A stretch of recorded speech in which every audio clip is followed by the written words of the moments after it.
అందరికీ నమస్కారాలు. ఈరోజు నేను అన్నానగర్కి వచ్చినప్పుడు నాకు చెన్నై అంతా కూడా ఘన స్వాగతం పలికారు. మీ అందరికీ అభినందనలు. అన్నానగర్ ఏఐడిఎంకే అభ్యర్థి గోకులేంద్ర గారు, టీ నగర్ అభ్యర్థి సత్యనారాయణ గారు, టీ నగర్ సత్య గారు, వల్లివాకం అభ్యర్థి అయినటువంటి విజయ్ కుమార్ గారు, ఇక్కడ ఉన్నటువంటి ఏఐడిఎంకే అదే మరిగా బీజేపీ నాయకులు కార్యకర్తలు అందరికీ నేను ఫస్ట్ టైం చెన్నైలో కూడా తెలుగుదేశం జెండాలు రెపరెపలాడుతున్నాయి. అలాంటి నాయకులకు కార్యకర్తలకు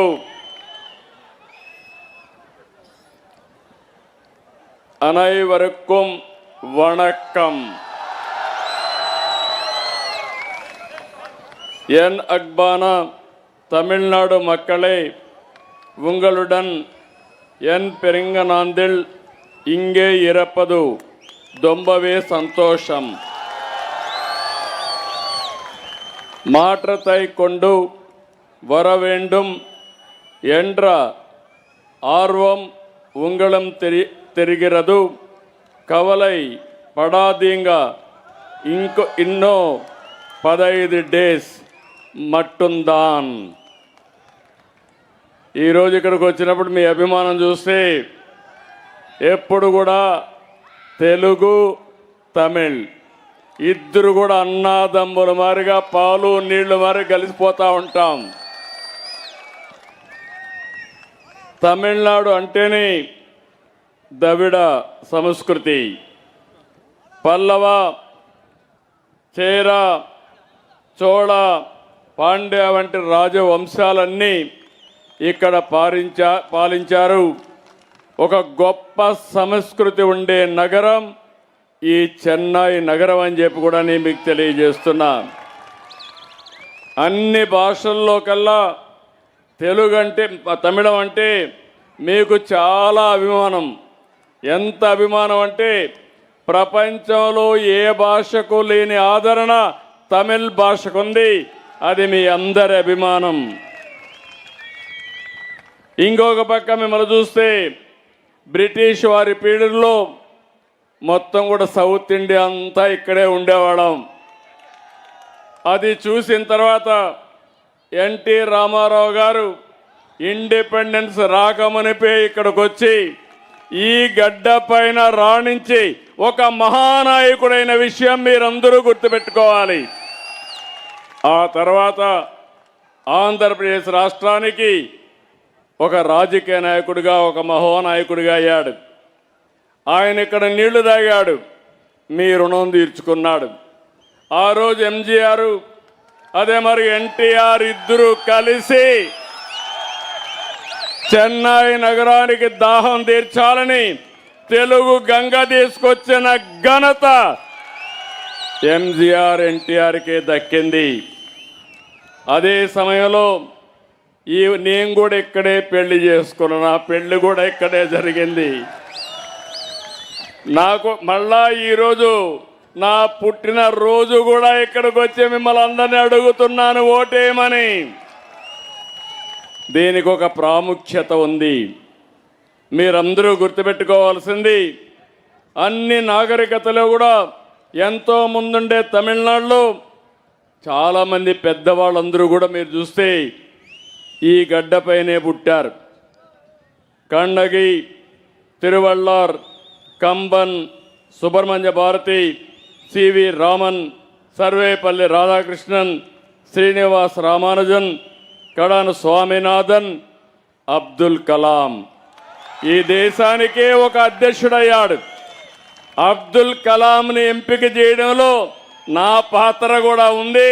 దానికి నేను గర్వపడుతున్నాను. ఇంకొక పక్కన ఎక్కడా లేని ఆలయాలు, ప్రాచీన కట్టడాలు, పర్యాటక కేంద్రాలు కూడా ఈ తమిళనాడు సొంతం. తంజావూరు, తిరుచిరాపల్లి, చిదంబరం, మదురై, కంచి, రామేశ్వరం, ఎటు చెప్పినా ఈ దేవాలయాలు చూస్తే చరిత్రలో ఎక్కడా లేని దేవాలయాలు ఈ తమిళనాడు సొంతం అని చెప్పి కూడా నేను మీకు తెలియజేస్తున్నా. ఇంకొక పక్క ఈరోజు మీరు చూస్తే అరుణాచల శివుణ్ణి చూసేందుకు పూర్తిగా ఆంధ్రప్రదేశ్ ఇక్కడికి వస్తారు. ఇంకొక పక్క వెంకటేశ్వర స్వామిని కొలవడానికి మీరందరూ తిరుపతికి వస్తారు. అది మన అనుబంధం అని చెప్పి కూడా నేను మీకు తెలియజేస్తున్నా.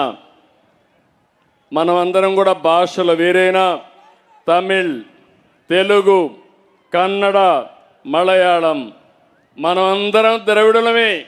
ఆ విషయం గుర్తుపెట్టుకోవాలి. మనమందరం అన్నదమ్ములమే. ఒకప్పుడు అంతా ఒక రాష్ట్రంలో ఉన్న వ్యక్తులమే. అందుకే మన నాయకుడు ఎన్టీ రామారావు గారు బ్రతుకున్నప్పుడు మొట్టమొదటిసారిగా ద్రవిడ యూనివర్సిటీని కుప్పంలో పెట్టి అందరినీ కలపాలని ప్రయత్నం చేసిన వ్యక్తి నందమూరి తారక రామారావు గారు. అందుకని ఇలాంటి కార్యక్రమాలు మనం ఎన్నో చేశాం. మళ్ళీ నిన్న మీటింగులో చెప్పాను, తెలుగు గంగా నీళ్లు వస్తున్నాయి. నేను ఎప్పుడు కూడా నీళ్లు ఇవ్వాలంటే చెన్నైకి నీరంటే మొదటి ప్రాధాన్యత ఇచ్చే వ్యక్తిని, మొట్టమొదటి వ్యక్తిని నేను. అదే సమయంలో మన ప్రధానమంత్రి నరేంద్ర మోడీ గారు, నేను ఇక్కడికి వచ్చింది ఈ విషయం మీ అందరికీ చెప్పాల్సిన అవసరం ఉంది. ఈరోజు దేశం అభివృద్ధిలో పరుగులు తీస్తూ ఉంది. ప్రపంచానికే గుర్తింపు వచ్చింది. దానికి కారణం నరేంద్ర మోడీ ప్రధానమంత్రిగా ఉండడమే కారణం. అభివృద్ధి తెలిసిన వ్యక్తి, ఇంకో పక్క సంక్షేమ కార్యక్రమాలు చేసే వ్యక్తి, పేదవాళ్ళ కష్టాలు తీర్చే వ్యక్తి ప్రధానమంత్రి గారని చెప్పి కూడా నేను మీకు తెలియజేస్తున్నా. ఈరోజు మీరందరూ ఒకటి గుర్తుపెట్టుకోవాల్సిన అవసరం ఉంది. ఈ ప్రాంతం మిమ్మల్ని అందరిని చూస్తే నిత్య చైతన్యంతో మరి ముందుకు పోతారు. ఈ పార్టీ సిద్ధాంతం కూడా అన్నాదురై పెట్టింది కాంగ్రెస్కి వ్యతిరేకంగా పోరాడడానికి డిఎంకే పార్టీని పెడితే, ఈరోజు ఆ పార్టీ డిఎంకే పార్టీ పోయి కాంగ్రెస్లో కలిసిపోయే పరిస్థితి వచ్చింది. వారికి సపోర్ట్ చేసే పరిస్థితికి వచ్చారు.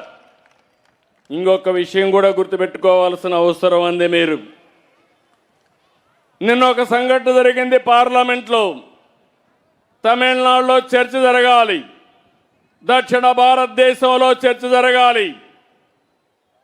మహిళలకు రిజర్వేషన్లు ఇవ్వడం 30 సంవత్సరాల నుంచి పోరాడుతున్నాం. 1996లో యునైటెడ్ ఫ్రంట్లో దేవేగౌడ గారు ప్రధానమంత్రిగా ఉంటే నేను దానికి కన్వీనర్గా ఉండి మహిళలకు రిజర్వేషన్లు పెట్టాలని బిల్లు తీసుకొచ్చాం. అప్పుడు కాంగ్రెస్ వ్యతిరేకించారు. ఆ తర్వాత మీరు చూస్తే బీజేపీ వస్తానే వాజ్పేయి గారు 3 సార్లు పెట్టారు, 3 సార్లు వ్యతిరేకించారు. 2009-10లో మళ్ళీ కాంగ్రెస్ అధికారంలో యూపీఏ ఉంటే బిల్లు పెడితే రాజ్యసభలో పెట్టినప్పుడు బీజేపీ సహకరించి పాస్ చేశారు. లోకసభలో ఆ బిల్లు పాస్ కానియకుండా కాంగ్రెస్ అడ్డుపడే పరిస్థితికి వచ్చారు. ఇప్పుడు నరేంద్ర మోడీ గారు 2023లో మహిళలకు రిజర్వేషన్లు పెట్టాలని పార్లమెంట్లో బిల్లు పాస్ చేశారు. మళ్ళీ ఆలోచించారు, తొందరగా పెట్టాలి, 29లోనే బిల్లు అమలు చేసి మా ఆడబిడ్డలకు రిజర్వేషన్లు ఇవ్వాలనే ఉద్దేశంతో మోడీ గారు ముందుకెళ్లారు. ఈ సందర్భంగా మిమ్మల్ని అందరినీ ఒకటే విజ్ఞప్తి చేస్తున్నాను, ఈ బిల్లును అపోజ్ చేసింది కాంగ్రెస్ పార్టీ, దాని మిత్రపక్షాలైన డిఎంకే, టీఎంసీ, అదే మరి సమాజ్వాదీ పార్టీ. నేను అడుగుతున్నా, ఈ ప్రాంతంలో ఉండే మహిళలందరూ ఆలోచించాలి. మీ ఇంటికి డిఎంకే వచ్చినా కాంగ్రెస్ వచ్చినా నిలదీయాలి. మా ఆడబిడ్డలు 30 సంవత్సరాలుగా పోరాడితే ఎందుకు రిజర్వేషన్లకు అడ్డుపడ్డారని గట్టిగా నిలదీయాల్సిన బాధ్యత ఆడబిడ్డల పైన ఉంది.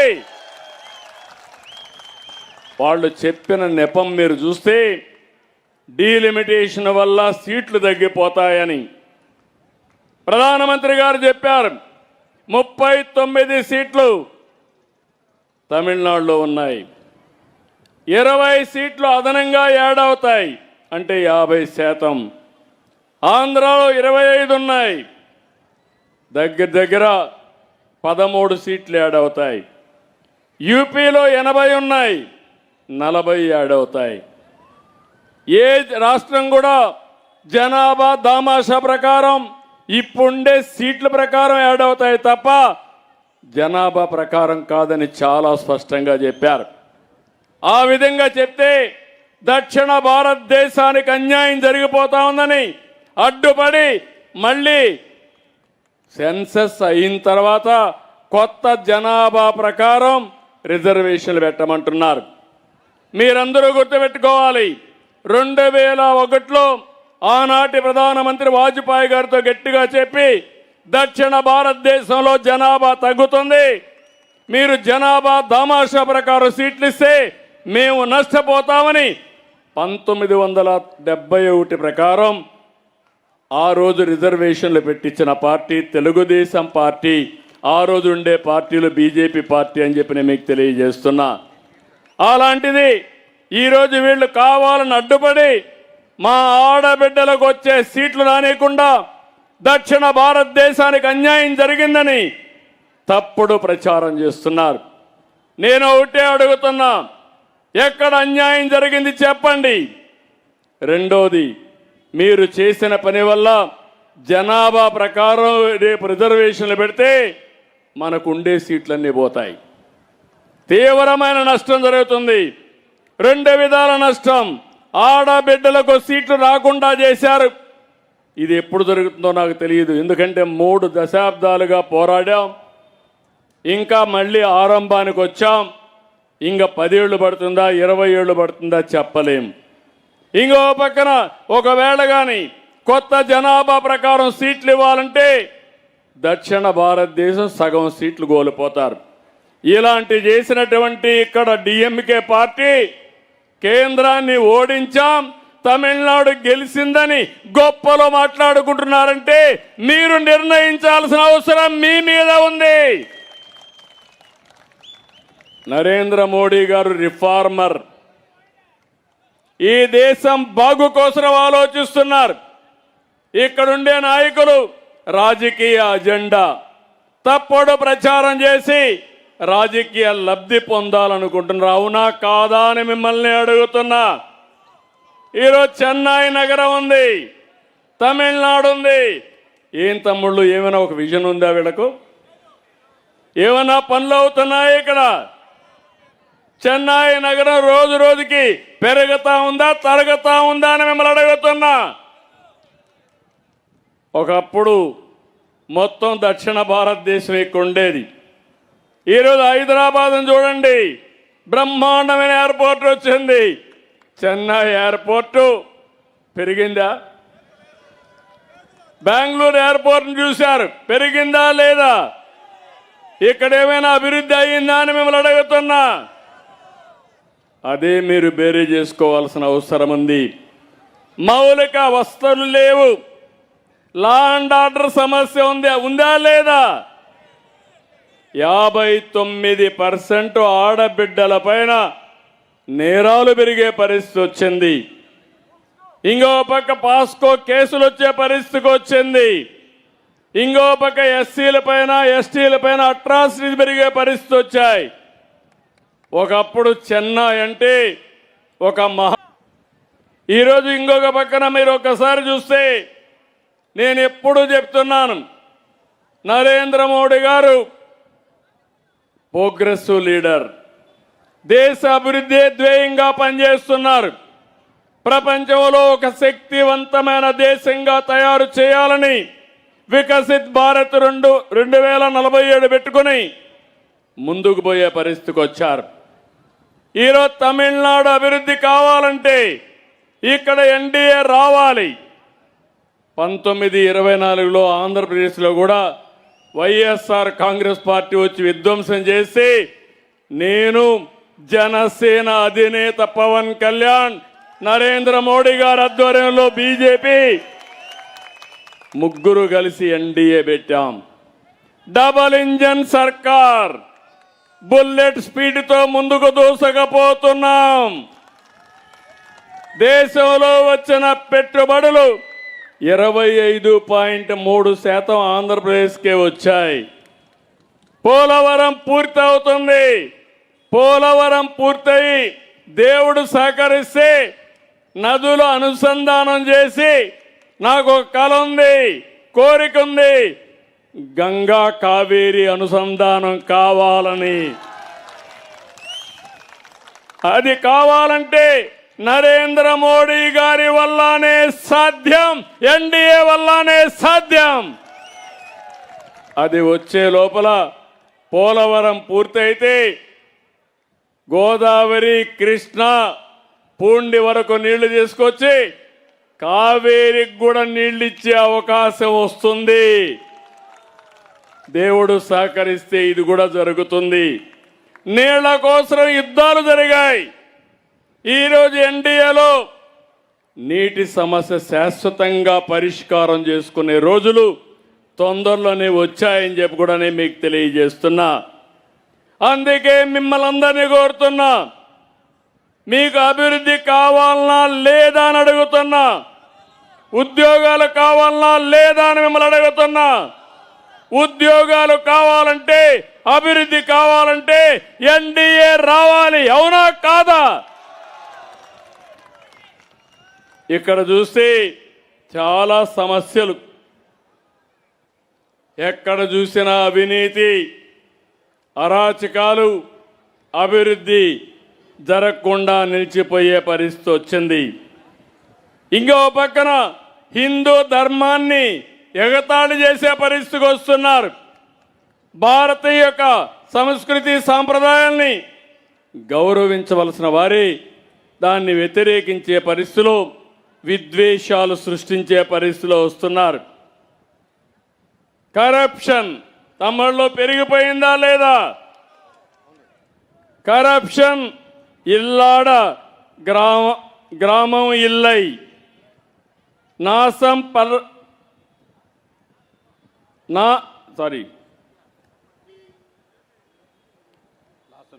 చెప్తాను. కరప్షన్ ఇల్లాద గ్రామం ఇల్లై, నాశం పన్నాద నగరం ఇల్లై, சேதம் அடையாத பகுதி இல்லை.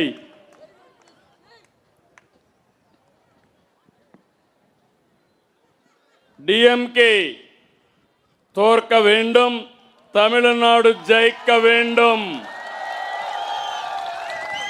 అర్థమైందా రాజా? సిద్ధంగా ఉన్నారా మీరు? ఇలాంటి కార్యక్రమాలతో చెన్నై అభివృద్ధి అవుతా ఉందంటే కేంద్రం చూస్తే అన్ని అభివృద్ధి కార్యక్రమాలకు నాంది పలికారు. దగ్గర 14,000 కోట్ల రూపాయలు, 14 లక్షల కోట్ల రూపాయలు ఆర్థిక సహాయాన్ని అందజేశారు. ఇంకో పక్క భారతదేశం ఒక శక్తివంత దేశంగా తయారవుతా ఉంది. ఇంకో పక్క మీరు చూస్తే ఇక్కడ మన సెంట్రల్ రైల్వే స్టేషన్ కూడా శాశ్వతంగా గుర్తుండడానికి ఎంజీఆర్ పేరు పెట్టిన పార్టీ ఎన్డీఏ.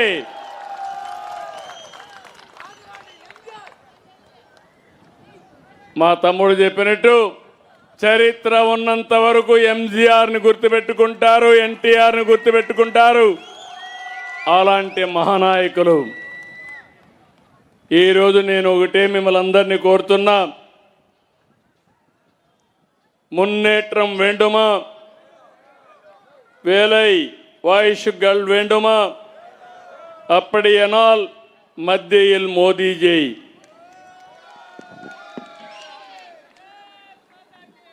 இருக்க வேண்டும். மாநிலத்தில் அம்மா ஆட்சி வர வேண்டும். ఇందుకు ఎన్డీఏ కూటమిயை వెற்றி పెర చేయింగల్. అందుకని మిమ్మల్ని అందరినీ ఒకటే కోరుతున్నా, మీ ఓటుతో రాష్ట్రం గెలుస్తుంది, తెలుగు జాతి మన తమిళ జాతి గెలుస్తుంది, ప్రతి వ్యక్తి ప్రతి ఇల్లు గెలుస్తుంది. మీది ఓటు బాగు చేసేది, మీ భవిష్యత్తు మార్చేది ఎన్డీఏ కూటమి ప్రభుత్వం అని చెప్పి మరొక్కసారి తెలియజేస్తున్నా. உங்கள் ஒட்டினால் தமிழ்நாடு வெல்லும், ஓர் வரம் ஓர் குடும்பம் வெல்லும். ஓட்டு உங்களது, உங்கள் வாழ்வை மாற்றும் பொறுப்பு எண்டியது. தமிழ் தாய் வாழ்க, తెలుగు తల్లికి జై, భారత్ మాతాకి జై. తెలుగు తల్లి, తమిళ తాయి అందరం కలిసి భారత మాతలోనే భాగం. ఈ దేశం బాగుంటే మనం బాగుంటాం. ఆ దేశాన్ని బాగు చేసే శక్తి నరేంద్ర మోడీ గారికి ఉంది. మీరందరూ ఆలోచించాల్సింది, తమిళనాడును బాగు చేసే శక్తి ఎన్డీఏకే ఉంది. ఆ విషయం గుర్తుపెట్టుకొని తమిళనాడు బాగుపడాలంటే ఎన్డీఏకు ఓటేయమని మరొక్కసారి మిమ్మల్ని అందరినీ కోరుకుంటూ అందరికీ నమస్కారాలు. జై Hind.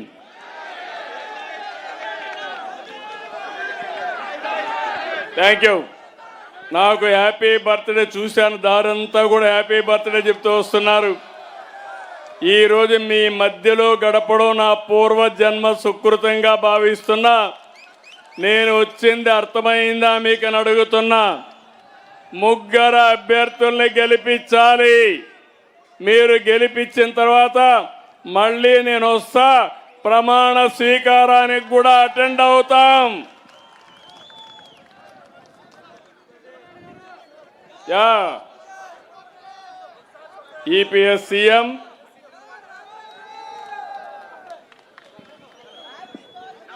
Thank you, very nice of you. Thank you brother, thank you. రెండాకులు అందరూ కూడా రెండాకులు, చరిత్ర సృష్టించే రెండాకులు, జీవితాలకు వెలుగు తెచ్చేది రెండాకులు. కాబట్టి మీరందరూ కూడా రెండాకులకే ఓటేయాలి.